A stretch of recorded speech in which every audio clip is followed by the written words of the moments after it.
ازاي لعبة غريبة الناس اشتريتها وفيها حاجات غريبة بتحصل والناس بدأت تقلق منها وبقت عايزة تعمل أي حاجة في اللعبة دي قبل ما اللعبة تعمل فيها حاجة. طبعا بعد ما اشتريت لعبة لابوبو والناس كلها فرحت بيها وكل الناس بدأت تلعب بيها لأنها لعبة عادية كيوت شكلها جميل جدا وما فيهاش أي حاجة تقلق، وكل الناس فعلا اشتريتها بعد ما شافت فيديوهاتها بدأت تنتشر. بس تعال أقول لك إن الانتشار السريع ده أكيد في حاجة غلط زي كل حاجة اتكلمنا عليها قبل كده، ولو أنت من المتابعين هتعرف إن كل حاجة اتكلمنا عليها في الانتشار السريع أكيد وراها سر محدش يعرفه غير بعد ايام. وفعلا لعبه لابوبو انتشرت انتشار كبير جدا ودخلت جوه كل البيوت من غير ما حد يعرف مصدرها وازاي اللعبه دي انتشرت بالسرعه دي وكل الناس بدات تركز معاها. بس بعدها فتره قليله كل الناس دي بدات تقلق وترجع تاني عن القرار اللي هي خدته في شراء اللعبه. وتعالى اقول لك ان اللعبه دي انتشر ليها فيديوهات على السوشيال ميديا بسرعه رهيبه وكل الناس بدات تشوف الفيديوهات دي، وكان من ضمنها فيديوهات قلقت ناس كتير جدا بعد ما الناس كلها اشتريتها عادي وكانت لعبه جميله بضحكه او ابتسامه خفيفه اتحولت لحاجه غريبه كل الناس بتشتكي منها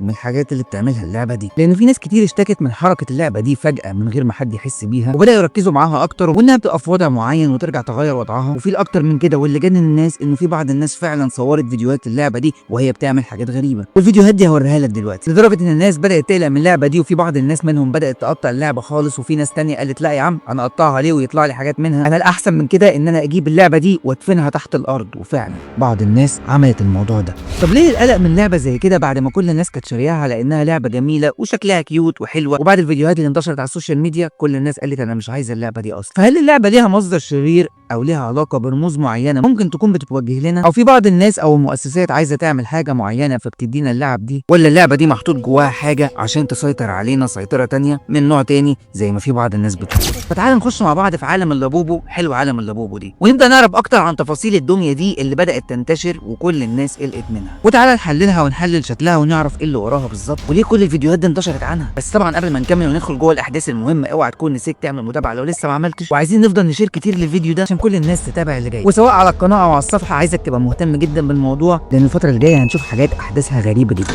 لعبه لابوبو اللعبه اللي انتشرت على انها دميه عاديه وكل الناس بتجيب اي حاجه في البيت ممكن تلعب بيها واطفال كتير ممكن تلعب بيها او حتى كبار بيجيبوا هدايا لبعضهم، ودايما في الفالنتاين او في غيره كل الناس بتجيب هدايا سواء دبدوب او دميه. بس جينا عند النقطه دي وجينا عند الدميه دي بالذات دميه لابوبو وبدات الناس تطلع عليها كلام كتير جدا غريب، اللي قال ان هو شافها بتتحرك واللي قال ان هو فعلا صورها زي ما حصل في الفيديو ده، وبدات ناس تشوفها بتعمل حركات غريبه وتقلق منها لدرجه ان هم تصرفوا تصرفات غريبه معاها. والمفروض انها دميه قماش عاديه محشيه قماش، لكن الفكره في الشكل بتاعها. وتعالى اقول لك الشكل بتاعها كان مكون من عين الدميه. اول حاجه شدت الناس ليها لانه عينها معموله بنظام غريب على انها دقيق جدا ومركزه جدا في الحاجه اللي بتبص لها، وبعض الناس ربطت العين دي بالعين اللي موجوده فوق قمه الهرم اللي مرسومه على العمله اللي كلنا عارفينها، وقالوا ان ده اتجاه مباشر لنشر العين دي بس من خلال دميه. والاكتر من كده واللي خلى الناس تركز اكتر ان العين دي ممكن تبقى مركزه معاك في اي اتجاه تبص له. طب ايه اللي يخلي دميه عينها تبقى مركزه معاك في اي اتجاه؟ يعني لو حطيت الدميه دي في اي مكان وجيت تبص لها من اي اتجاه هتلاقي الدميه هي كمان متابعاك في اي اتجاه تروحه سواء يمينها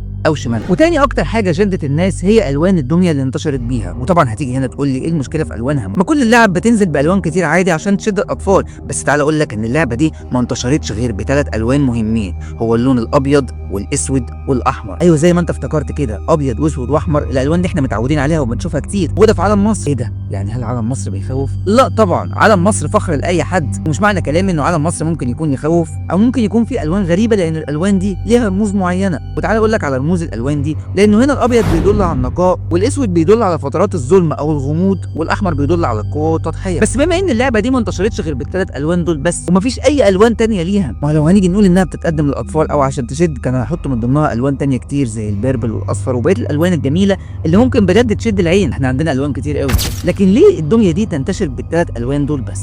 وتعالى اقول لك هنا انه في بعض الناس بتقول ان بعض الناس اللي بتستخدم الرموز في السحر وبعض الحاجات التانية بتستخدم الالوان دي بالذات علشان تتمم الحاجات اللي هي بتعملها باستخدام بعض الالوان دي. وطبعا اللي زادوا غطوا على الموضوع وكبروا اكتر هي الحاجات والفيديوهات اللي انتشرت عن اللعبه دي، وناس كتير جدا بدات تصور فيديوهات اللعبه دي وهي بتعمل حركات غريبه وبتغير وضعيتها بعد ما الناس بتسيبها في اماكن معينه. يعني في بعض الفيديوهات انتشرت للعبه وهي ماسكه حاجات في ايديها او انها بتتحرك حركات غريبه، وفعلا الناس بدات تقلق منها ورغم انها كانت دميه عاديه بدات الناس تتصرف معاها تصرفات غريبه زي اللي يجيب اللعبه دي ويقطعها ويخرج القطن بتاعها او ان هو يخاف منها اصلا ويقرر ان هو يدفنها.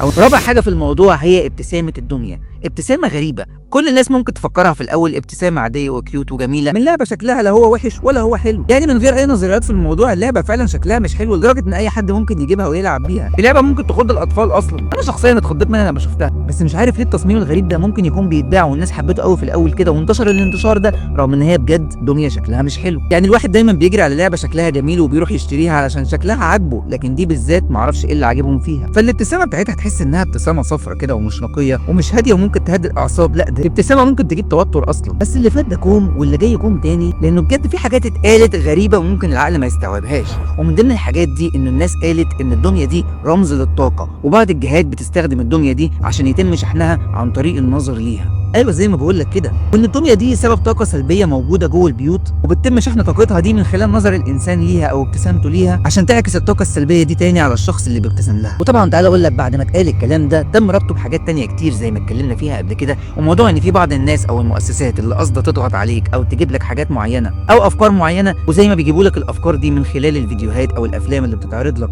والدراما اللي بتملى دماغك ببعض الافكار وانت بتصدقها، ومخك بيستوعب الكلام ده في الاول على انه دراما عاديه، لكن في الحقيقه هو بيترسخ جوه مخك وبيفضل ثابت. نفس الفكره من خلال الدميه دي بيستخدموها ان هم يثبتوا لك افكار معينه جواك، وهي فكره استخدام بعض الرموز اللي هم عايزينها من خلال دميه، وكل ده طبعا عشان يتم التحكم في العقل البشري، يقدروا ان هم يسيطروا عليه السيطره الكامله من خلال كل الحاجات اللي بيقدموها لي. ودي نظريه تم طرحها من بعض الناس وصدقوها جدا. بس هتيجي هنا وتقول لي الله دي مجرد لعبه يا عم انت مكبر الموضوع ليه؟ هقول لك يا صديقي مش انا اللي كبرت الموضوع، لانه في ناس كتير جدا فعلا اتكلمت على الدميه دي والسوشيال ميديا اتقلبت بسبب نفس الدميه لبوبو اللي اسمها كان غريب وكل حاجه فيها غريبه حتى شكلها. والغريب في الموضوع اكتر ان انا افتكرت انه في بعض الناس من زمان من ايام جدودنا كانوا بيقولوا لنا بلاش ننام واحنا حاضنين الدباديب، والكلام ده كان منتشر كتير جدا قبل كده، ويقول لك ما تحضنش الدبدوب وانت نايم لانه الدبدوب غلط عليك. مش مجرد بس النفس عشان الشعر اللي فيه، لا ده كمان بيقول لك انه بجد بيجيب طاقه سلبيه او بيأثر عليك ببعض الحاجات التانية، واكيد انت من الناس اللي سمعت الموضوع ده قبل كده. وطبعا مستنيك تحكي لي جدك او جدتك او اي حد من قرايبك كان بيقول لك الموضوع ده ولا لا، انه الدباديب في البيت غلط عليك. وتعالى اخدك بعيد شويه ايام الحضاره المصريه القديمه اللي كانت بتاخد فعلا بعض التماثيل اعتقادا منهم ان التماثيل دي هيتم رجوع الارواح تاني ليها علشان تعيش الحياه ما بعد الحياه. فضلت فعلا تعمل في التماثيل دي كتير اعتقادا منهم بالاعتقاد ده غير ان في حضارات في اسيا كانت بتؤمن بالكلام ده وبتستخدم بعض الرموز والدبدوب والدميه علشان يتم استدعاء الارواح تاني. وفي بعض الحضارات التانية اصلا كانت بتستخدم الحاجات دي عشان يحموا بيها نفسهم وللعلاج، يحموا نفسهم ويتعالجوا بنفس الدميه اللي كانوا بيستدعوا بيها ارواح.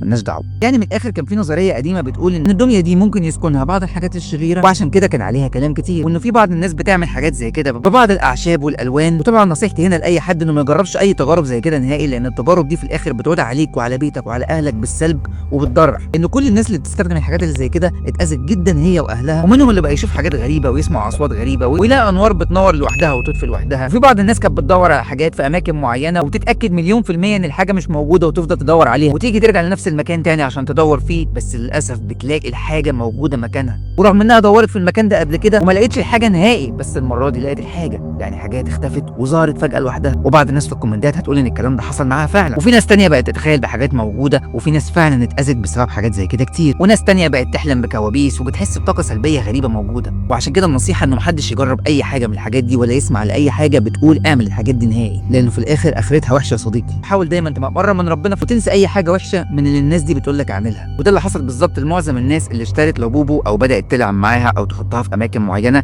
ان هم اشتكوا نفس الشكاوي دي بعد ما صوروها فعلا وبداوا يشوفوا انها بتعمل حاجات غريبه قدامهم. وغير كل ده كمان كان في حاجه اسمها الحضاره الاسكندنافيه. الحضاره دي استخدمت الدميه على انها بالنسبه لهم هي مصدر الطاقه، لدرجه ان الناس بدات تحط الدميه دي او التمثال ده قدام بيوتهم اعتقادا منهم ان التمثال ده لازم يرضى عنهم عشان الخير يجي لهم، وبداوا يقدموا له اكل وشرب واي حاجه بيمتلكوها علشان التمثال ده يرضى عنهم والخير يجي لهم. بس الغريب في الموضوع هنا انه التمثال ده فعلا كان شبه لعبه لبوبو. فهل كل الصدف اللي فاتت دي اتصادفت في ان هم لما يجوا يعملوا لعبه لبوبو تبقى بنفس الشكل وكل الفيديوهات دي تنتشر عنها؟ تعال اقول لك هنا انه زي ما قلنا في الاول اي حاجه بتنتشر بسرعه يبقى اكيد فيها حاجه غلط. ما مستحيل يكون الماركتنج عالي للدرجه دي لدرجه ان هو ينشر لعبه بالمنظر ده وبعدها بايام ينتشر عنها كل الكلام والتفاصيل دي. ولو وصلت لحد هنا اقدر اقول لك انك فعلا شخص مميز جدا بالنسبه لي، ومستني منك الشير كتير جدا عشان ده مهم جدا وهيفرق بالنسبه لنا كلنا. لو انت من ضمن المتابعين المهمين اللي متابع كل حاجه، عايزك تقولي الفترات اللي جايه مستنينا نتكلم في ايه، عشان الحاجات المهمه عماله تزيد ومش لاحقين نتكلم فيها. انا عادل مجدي، شير كتير جدا للفيديو ده ومستني رايك ضروري في موضوع لعبه لابوبو. لو انت من الناس اللي اشتركها هتقول لنا هل فعلا حسيت باي حاجه من اللي احنا حكيناها في الفيديو، ولا هي مجرد لعبه عاديه؟ ولو انت ما اشتريتهاش هل انت فعلا معتقد ومؤمن ان الفيديوهات اللي انتشرت للعبه دي هي فيديوهات حقيقيه ولا لا، وان الدباديب اللي موجوده في البيت اصلا عاديه وما فيهاش اي حاجه، ولا هي فعلا ممكن تقلق اي حد وتعمل مشاكل في البيت؟ استنى رايك ضروري عشان رايك مهم جدا. وانا سامع صوت ولا انا بتهيالي؟ انا لازم اخلص الفيديو ده بسرعه عشان اللي جاي مش كويس. سلام.